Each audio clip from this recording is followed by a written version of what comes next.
Hi everyone, welcome back to the Lemon Abroad. Today I want to talk with you about a fun subject that you may encounter when moving to Italy, and that is getting your driver's license. I got my driver's license a few years ago already, and while it was definitely a challenge, I am so glad that I have it now. Now, just a disclaimer, as always, I can only speak from my own experience. It is possible that in different cities or regions of Italy, or even in different driving schools, things might be done differently. Also, the rules around driving have recently changed, and they may change again by the time you're watching this video. So any information I share here is just how I remember it was for me and how things were at the time that I got my license. So I would just take this as a general introduction and overview of the process of getting your license here. So now that we have that out of the way, let's get started. So if you have a driver's license from another country, the first thing that you're going to want to do is look to see if you can simply convert it. If you are moving to Italy on a permanent basis, you're transferring your residenza here, you think you're going to live here for years and years, after a grace period, you do have to convert your license or get an Italian license. So you can simply go into a local driving school, which is called an autoscuola, and show them your license and ask them if it's possible to convert it. Or you can go to the local transport office, which is called the motorizzazione. In my case, it was not possible to convert my license, so I was going to have to start over and go to driving school. But honestly, that was totally okay with me. I knew there was going to be a huge learning curve. For starters, I was going to have to learn to drive in Italy, where pretty much everything is different, from how fast are kilometers to the flow of traffic to all of the different signs. Even more, I was going to have to learn to drive a stick shift after having only driven automatic cars. Now, of course, once you have your license, it's totally possible to have an automatic car, but for the purposes of taking the lessons and taking the test, you do have to learn to drive a stick shift. The first step was to find a driving school, and there are plenty of them. Now, I wasn't able to find them advertising their prices online, so I had to go around in person, but actually this was a good idea, and I'll tell you why in a minute. Going around from place to place, I found the price range to be about the same, which let's say was around 600 to 650 euro at the time. Now, at least at the schools I went to, you don't have to pay all of this up front. You pay in installments as you make your way through the process, which I'll explain later on. I think you should definitely compare prices at a few different schools just because you want to get an idea of what the general price range should be for your city. The second reason why this was really helpful is because I got to understand the vibe of each school. Each school is going to have a different way of doing things, a different style, a different personality of the teachers and the people who work there. And driving school is a big commitment of your time, your money.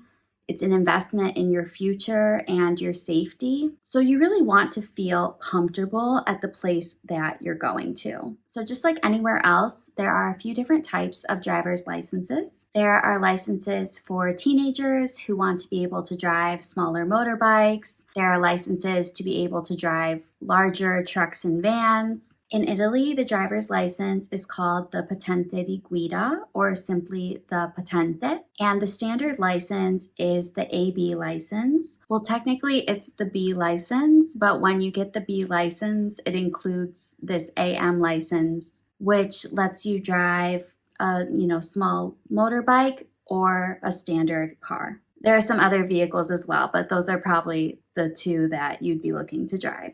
So once I found a driving school, it was as simple as signing up because I already had my residenza here. If I remember correctly, all I had to bring was my carta d'identità, and I had to go into one of the photo booths and take a picture that would be used for my permit and my driver's license. So make sure it's a good one because you'll have it for a while. And I also had to pay the first installment. So in return, they gave me this book, which you can see has been well studied. This has all the different topics that are covered in the lessons. And they also gave me access to the app that goes alongside it where you can start taking quizzes. This app has hundreds, if not thousands, of practice quizzes. What's nice about the quizzes is that you progress through them as you learn the lessons in the school. Even just going to my first lesson, I was able to go home and then do the quizzes for that chapter only. And then as you move through, you can include the chapters that you've studied so far,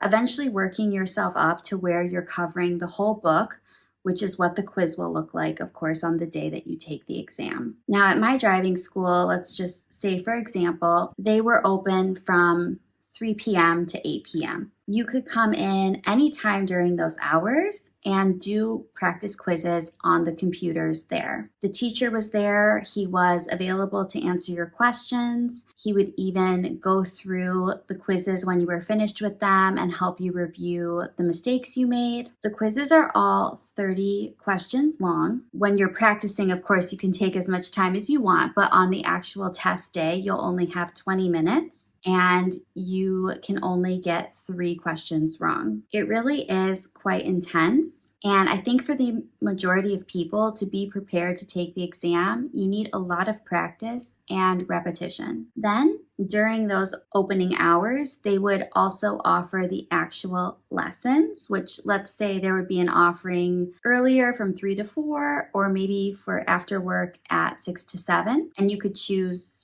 day to day, which one you wanted to come to. And each day they would cover one chapter from the book. Sometimes the chapters are longer, it needs 2 days, or sometimes there are shorter chapters that can be combined into one lesson. And they would take a record of your attendance so that they could see which chapters, which lessons you were missing. Once they got to the end of the cycle, which there's 24 chapters, they would just start again. So if you did miss a lesson or you needed to repeat it, you just had to wait a few weeks before it would be the lesson of the day again. So this way you can really manage your schedule. You could get through all of the lessons in a few weeks, or maybe if you're not able to come every day, it might take you a little bit longer. Usually I would attend the lesson, maybe looking over the chapter before I got there or reading it when I got home. And then, as I said, I would begin doing quizzes just for that chapter, and then I could incorporate them into quizzes that included all of the chapters I had done so far. I really enjoyed driving school. I don't know if it's because I just love school in general, but I found it a lot of fun and I learned a lot. Now, they cover a lot of different information throughout the chapters, so I'm just going to give you the headlines so that you can see just how much you are going to learn in driving school. Okay, so first you have the different types of vehicles and the different parts of the roads and the different kinds of roads, like local roads or highways. Then you have a few chapters with just the different types of signs. There are 9 chapters with different types of signs, lighted signs, printed signs, signs on the ground. Then you have the features of the car, like the lights, mirrors, seat belts, etc. Then you have speed limits and different positions you can occupy on the road. The next chapter is one of the most intense, which is about who has precedence at the intersections. I think there's said that on every exam, there would definitely be one of this type of question at least. I had to practice them so many times, where they have all the little cars and you have to decide like if A goes, then does B go? Then you have a chapter about passing other cars, about stopping, about parking. You have rules about transporting people, transporting goods, or if you are trailing something with your car. You have the correct behavior of drivers. You have different causes of accidents, what to do in an accident, first aid. You learn about insurance. You learn about the different types of driver's licenses. You even learn about maintenance and caring for your vehicle. There's a chapter about pollution and good environmental practices. You even learn about what all the illuminated signals inside the car mean. Finally, you learn about special conditions when driving 2-wheeled vehicles or when trailing something with your car. So it sounds like a lot, doesn't it? Honestly, driving school also really helped me with my Italian. I had to learn so many new vocabulary words. There are even some words that I don't actually know the name for in English because they have to do with the car or the road or something that I never had to learn when using English before. I also had to become proficient enough in the language that I could understand the nuances and subtleties that occur on standardized tests like this. Once my school felt that you were getting close to being prepared enough to take the exam, they had you go to your family doctor, your medico di base, to get a medical certificate saying that you're healthy to drive. And getting a medical certificate like this, there's certain types. It's one of the few things that you have to pay your family doctor for. They usually just request a small fee, maybe 30 or 40 euro. I think after I brought the certificate back to the school, I paid for the next installment. They also had an open day every few weeks where an eye doctor would come in to do your eye exam, and that was included in the driving school fee. So I also had my eye exam. And all these things happened around the same time that I was going to take the theory exam. A group of us students met at the school on test day, and an instructor walked us over to the motorizzazione. We were each assigned a computer and explained the instructions, and then the test began. Of course, it's nerve-wracking. You only have 20 minutes, so it's really important that you manage your time. At the end, we sat for a few minutes while I guess the computers calculated our score. Then the supervisor, one by one, read each of our names out loud and said if we passed or failed. Later in the day, if you passed, you could go back to the driving school and collect your learner's permit, which in Italy is called a foglio rosa, which literally means pink paper, and it's just a small pink sheet of paper. They also give you a P sign that you have to put in your car. And this means principiante, which means beginner, and it lets other drivers know that you are a